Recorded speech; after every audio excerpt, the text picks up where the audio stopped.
Hello everyone, and thank you for attending this talk titled Modeling Rapid Beach Change Surrounding a Coastal Structure in Oblique Waves. This work was conducted in collaboration with Ryan Mulligan from Queen's University and Alec, Gabriela, and myself, Eduardo, from the National Autonomous University of Mexico. The northern coast of Yucatan, Mexico, is characterized by short waves arriving to the coast with a high incidence wave angle. These conditions increase the potential for sediment transport, making beach morphology very sensitive to the presence of coastal structures. In an effort to reduce beach erosion, beach homeowners have constructed small groins, but many of these structures lack a proper design, causing downrift erosion as illustrated in this image. In 2018, Medellin and collaborators investigated the impact of an impermeable groin through a field experiment and the use of a one-line numerical model. The video shows the beach response due to the presence of a temporary groin deployed for 24 hours. The present work expands on the numerical study by implementing the Delft 3D model to simulate hydrodynamics and morphodynamics around a small-scale groin, and then compare results with the high-resolution measurements reported by Medellin.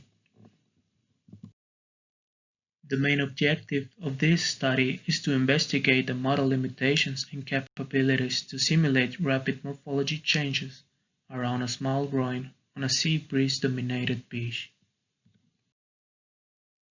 The northern coast of Yucatan is characterized by a west-to-east shoreline orientation. The wave climate is dominated by sea breeze waves from the northeast, with heights varying from 0.5 meters up to 1 meter, and wave periods of 3.5 seconds. These conditions persist throughout the year, which drives westward sediment transport due to its high oblique incident angle. On the other hand, less frequent swell waves arrive from the north-northwest associated to cold fronts, with heights over 1 meter and periods up to 7 seconds. This work is focused on sea breeze conditions. This figure shows time series for wave and winds during sea breeze events. The wind blows from the northeast direction from noon to midnight, reaching its maximum speed around 6 p.m., and hence the significant wave height also shows the same diurnal variability. From midnight to midday, winds switch to a seaward direction associated to land breeze events. During this time, the wave energy decreases considerably. However, wave direction remains from the northeast through both events. Tides ranges from 0.1 meters to 0.8 meters during neap and spring tides respectively. Its variation is mainly diurnal and is considered a microtidal regime. From the field experiment, offshore wave data was collected with an ADCP at a 10-meter depth, which is approximately 10 kilometers from the shore. Inside the surf zone, wave heights and current velocities were measured with two acoustic Doppler velocimeters Nortec vectors at about 18 meters and 35 meters from the shoreline. Tides measurements were taken from a tide gauge located inside the port of Sisal. Next figure showed the setup of the field experiment. It consisted on the installation of a 14-meter-long impermeable groin. Afterwards, high-resolution beach surveys were undertaken every 2 hours using DGPS RTK. This way, the rapid morphological change was captured during 24 hours. Surveys were also taken after structure removal for another 24 hours to measure beach recovery. This image showed the initial beach conditions and its morphological changes after 24 hours. The location of the vectors is also shown. For the numerical model setup, a beach profile extending till the 4-meter depth was taken from the measured bathymetry. The beach profile shows the presence of an inner and outer sandbar. The vectors are located over and past the inner sandbar. Figure also shows how the groin covers part of the surf zone, but it mostly covers the swash zone. The previous profile was repeated alongshore to ensure uniformity, employing the natural shoreline orientation. Model was run as an online coupled 2DH mode between flow, wave, and morphological models using nested grids, from 8 by 6 meters from the offshore area to 2 by 1 meters on the surf zone area. The groin was set in the model as a thin dam, and morphological changes were simulated in real time by setting morphac to 1. The model was formed with these wave conditions at the offshore 4-meter depth boundary. Data was initially propagated from the 10-meter ADCP, and the sea level was obtained from the tidal gauge. The numerical model is first validated with surf zone measurements, finding that there are significant differences on the mean water level. These differences can be related to processes not accounted for within the model that contribute to setup. The model does a good job simulating the diurnal variability of the significant wave height, matching low energy waves, but slightly underestimate high energy waves. For long shore currents, diurnal variation are also well reproduced on both ADVs. Maximum peak is matched on ADV1 at 0.4 meters per second, but is overestimated on ADV2. For both vectors, minimum current velocities were also overestimated. Cross-shore velocities were qualitatively reproduced, as they remain small in the model.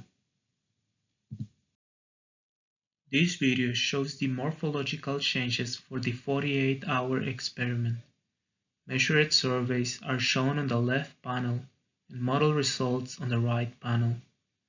The numerical model reproduces the beach accretion on the updrift side of the structure in terms of magnitude and form.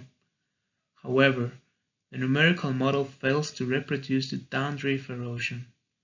Also, after groin removal, the model doesn't reproduce the observed beach recovery during the next 24 hours. Calculations in the model were limited to a water depth of 0.15 meters or greater, meaning most of the transport in the swash zone is not considered. Here, beach recovery depends on sediment transport occurring inside the swash zone. A quick analysis of current velocity maps from the model shows an unrealistic behavior simulated around this structure. This behavior could explain the lack of erosion at the downdrift side. This figure shows a quantitative comparison made by tracking volume changes on the updrift and downdrift sides of the structure. The vertical dashed black line shows the moment the temporary groin was removed. Observations show a maximum accretion of 60 cubic meters on the updrift side and a downdrift erosion of 40 cubic meters. The numerical model predicts a 40 cubic meters of accretion for the updrift side, but no erosion at the downdrift side. The 0.15 meter contour evolution was also compared as a proxy of the shoreline change. Measurements show beach accretion reaches a quasi-equilibrium state 12 hours after structure deployment, while the model reaches such condition after 10 hours. Updrift side had a seaward contour displacement of 5 meters in both model and observations. Downdrift side show a landward displacement of 4 meters in measurements. The model doesn't show any displacement. We found that the model is capable of reproducing diurnal variations of wave height and currents over the surf zone on a sea breeze-dominated beach. Also, the numerical model reproduces well the rapid morphological changes occurring on the updrift side of the structure. However, the model results show unrealistic currents at the downdrift side of the structure and was not able to reproduce the downdrift erosion. To simulate beach recovery occurring after the structure's removal, a different calibration is required. Further research is required to improve hydrodynamics around groins at this scale.